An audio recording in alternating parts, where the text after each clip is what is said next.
Welcome to Man Does Tech, where I solve the problems you didn't even know you had. In this video, I will show how to make honey mustard sauce for wings. First, let's gather our simple ingredients. You'll need about 1/2 cup of honey, 1/4 cup of Dijon mustard, and 1/4 cup of creamy mayonnaise. For a little extra zing, grab 1 tablespoon of apple cider vinegar, 1/2 teaspoon of garlic powder, and 1/4 teaspoon of paprika. Having everything ready makes the process smooth and enjoyable. Now let's start mixing our base. In a medium-sized bowl, pour in your 1/2 cup of golden honey, followed by the 1/4 cup of tangy Dijon mustard, and the 1/4 cup of rich mayonnaise.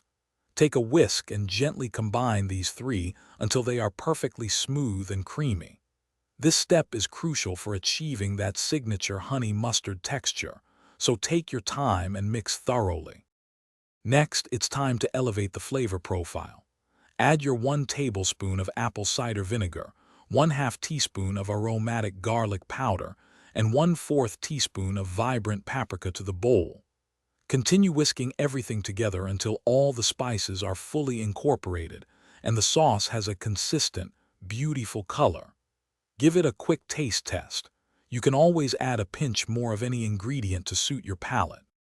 Your delicious honey mustard sauce is now ready. You can serve it immediately with your hot, crispy wings. For an even richer flavor, I recommend chilling the sauce in the refrigerator for about 30 minutes before serving. This allows the flavors to meld beautifully. If you have any leftovers, simply store them in an airtight container in the fridge, where they will stay fresh for up to 5 days. Enjoy your homemade creation. Thanks for watching. If you found this helpful, don't forget to like and subscribe.